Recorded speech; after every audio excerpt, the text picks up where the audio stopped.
देखिए electric potential due two point charge.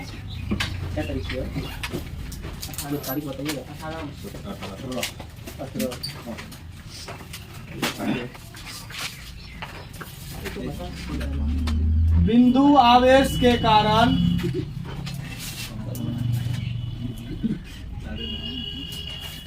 विद्युत विभव बिंदु आवेश के कारण विद्युत विभव। ठीक है, एकदम बहुत ही आसान सा चैप्टर है, इसको अच्छे तरीके से पढ़ लेना है। बहुत ही आसान सा टॉपिक है यह। मान लीजिए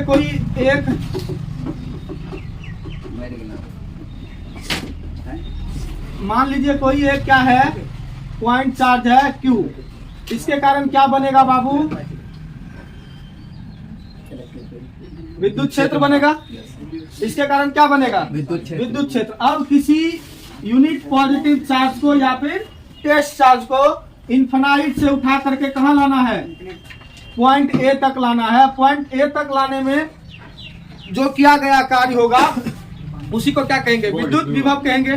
तो पॉइंट इससे किससे? सोर्स चार्ज से पॉइंट ए के बीच की दूरी कितनी है?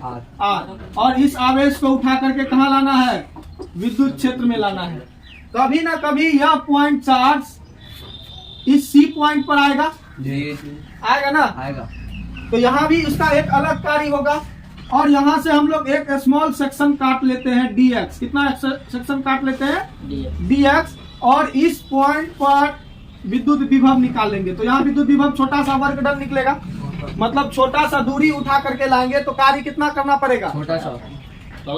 छोटा सा दूरी यहाँ से dx उठा के लाए। मान लो यहाँ से यहाँ तक का दूरी कितना है? x है। कितना है बाबू? x है। और dx दूरी उठा के लाए तो छोटा सा वर्क डन करना पड़ेगा। छोटे से कार्य के लिए कितना वर्क डन करना पड़ेगा? छोटा सा वर्क डन करना पड़ेगा। अब एक बात बताइए, उस आवेश का विस्थापन किधर हो रहा है? विस्थापन किस डायरेक्शन में हो रहा है? इधर हो रहा है। और बल किधर लग रहा है? क्योंकि यह भी पॉजिटिव चार्ज है ना? और यह भी किसके लिए है? पॉजिटिव चार्ज के लिए। तो बल यहाँ पर क्या लगेगा? यहाँ पर मान लीजिए यह सी पॉइंट है तो विस्थापन किधर हो रहा है? dx इधर विस्थापन किया है। बल किधर लगेगा? पॉजिटिव। बल किधर लगेगा? बाहर की ओर। रिपल्सन काम करेगा तो विद्युत बल किधर लगेगा? इस डायरेक्शन में। तो इस डायरेक्शन में लगेगा तो दोनों के बीच का एंगल कितना होगा बताइए? 180 डिग्री होगा ना? एक इधर जा रहा है, एक इधर जा रहा है, तो दोनों के बीच का एंगल कितना डिग्री होगा? 180 डिग्री। जब 180 डिग्री हो गया दोनों के बीच का एंगल तो थीटा का मान कितना हो गया? 180 डिग्री। तो हम इसको बनाते हैं। तो बल किधर लग रहा है बउआ? इस डायरेक्शन में। और विस्थापन की डायरेक्शन में हो रहा है? इस डायरेक्शन में हो रहा है। यहाँ लिखेंगे यदि, देखिए कैमरा में आ रहा है, लिखा हुआ, यदि Q बराबर क्या है? सोर्स चार्ज है। क्या है बउआ? सोर्स चार्ज का हिंदी क्या होता है? स्रोत आवेश। W बराबर वर्क डन, किया गया कार्य। और Q नॉट बराबर टेस्ट चार्ज। V बराबर पोटेंशियल। हो गया ना? तब देखिए, तब एक स्मॉल सेक्शन dx मान लिया। माने है ना रे? मान लिया। जो सोर्स चार्ज से कितनी दूरी पर है? x दूरी पर स्थित है। तब किया गया कार्य कितना होगा बउआ? छोटा सा दूरी अगर जी विस्थापित किया है तो छोटा सा वर्क डन होगा। तो मतलब dw बराबर क्या होगा? f dot dx। यही होता है। कार्य बराबर क्या होता है? बल इंटू विस्थापन। बल गुना विस्थापन होता है। लेकिन यह अदिश राशि है, वेक्टर प्रोडक्ट का ये डॉट प्रोडक्ट है। ठीक है, वेक्टर में। तो यहाँ पर dw बराबर क्या होगा? f dx cos थीटा कितना है? 180 डिग्री है ना? A vector A dot vector B का फॉर्मूला क्या होता है? A B cos theta. तो यहाँ पर ए बी कॉस 180 डिग्री हो गया ना। तो कॉस 180 का वैल्यू -1 होता है, तो माइनस एफ डी एक्स हो जाएगा। ये क्या लिख देंगे? चूंकि कॉस 180 बराबर -1, इसको इक्वेशन क्या करेंगे? 1 मान लेंगे। अब देखिए, अब सोर्स चार्ज के कारण, तो अब ये क्यू नॉट आवेश कहाँ है? यहाँ है ना, यहाँ उठाकर लाया है ना। तो यहाँ पर लगने वाला फोर्स मतलब क्यू, सोर्स आवेश के कारण क्यू नॉट पर लगने वाला फोर्स। अब लिखेंगे, अब सोर्स चार्ज से x दूरी पर क्यू नॉट पर लगने वाला बल, क्योंकि यहाँ बल है ना। तो बल बराबर, बल का फॉर्मूला क्या होता है? फोर्स का फॉर्मूला बताइए तो। 1/4 pi epsilon not Q1 into Q2 बटा R स्क्वायर। तो Q1 इसमें कौन है? Q। Q2 कौन है? Q not. और दूरी क्या है? x स्क्वायर हो गया। Now put the value of f in equation first. First में रख दीजिए, क्या होगा? dw बराबर f का माइनस f बराबर क्या हो जाएगा? 1/4 pi epsilon not Q into Q not by x square into dx। ये हो गया, छोटा सा वर्क डन हो गया। अब टोटल वर्क डन, अब यहाँ से यहाँ तक लाने में इसका वर्क डन। अब टोटल बताइएगा कहाँ तक आ रहा है? अभी बहुत पूरे आए। अब टोटल वर्क डन क्या होगा बहुआ?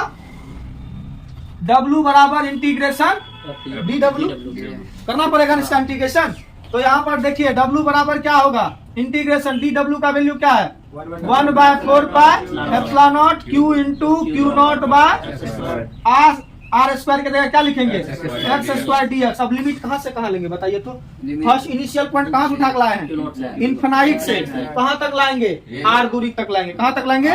तो मतलब इनफाइनाइट से कहाँ तक लाएंगे? R तक लाए ना। तो अब यहाँ इसमें बाहर कौन आएगा बताइए तो?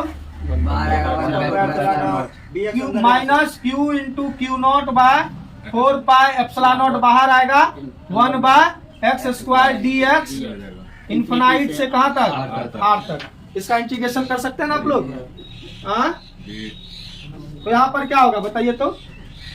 W बराबर minus Q into Q not by 4 pi epsilon not integration infinite से R तक। तो ये x का पावर -2 होगा, ऊपर ले जाएंगे तो इंटू dx।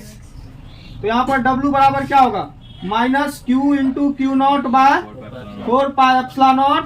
अब इसका इंटीग्रेशन करेंगे तो क्या होगा? x का पावर n का इंटीग्रेशन n+1 बटा n+1 होता है ना रे। तो x का पावर -2 + 1 बटा -2 + 1 इनफाइनाइट से कहाँ तक? R तक। तो ये क्या बचेगा बताइए तो? Minus Q into Q not by 4 pi epsilon not x का पावर -1 बटा -1 इनफाइनाइट से लेकर कहाँ तक? R तक। तो यहाँ पर देखिए W बराबर हो जाएगा, ये माइनस बाहर आएगा तो माइनस माइनस क्या हो जाएगा?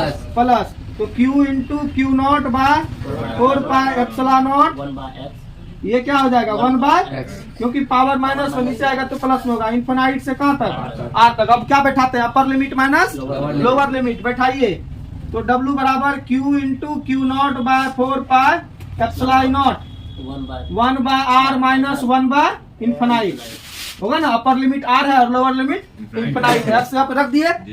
अब देखिए 1/इनफाइनाइट का वैल्यू क्या होता है? ठट्ठन गोपाल। तो ये क्या हो जाएगा? वर्क डन क्या हो जाएगा इसका? Q into Q not by 4 pi epsilon not into R होगा ना। नाउ विद्युत विभव का क्या फॉर्मूला होता है? V बराबर W by Q not. V बराबर क्या होगा? W का वैल्यू क्या निकला? ये निकला है Q into Q not by 4 pi epsilon not into R बट्टा Q नॉट कैंसिल। तो क्या हो गया? V का value Q by 4 pi epsilon not into. ये किसके लिए है? पॉजिटिव चार्ज के लिए। किसके लिए है? पॉजिटिव चार्ज के लिए। नेगेटिव चार्ज के लिए क्या होगा? V बराबर minus Q upon 4 pi epsilon not into R। ये किसके लिए होगा बउआ? नेगेटिव चार्ज के लिए। ये किसके लिए होगा? नेगेटिव चार्ज के लिए होगा। ठीक है, वो धन आवेश के लिए होगा और ये ऋण आवेश के लिए। जल्दी से इसका स्क्रीनशॉट ले लीजिए।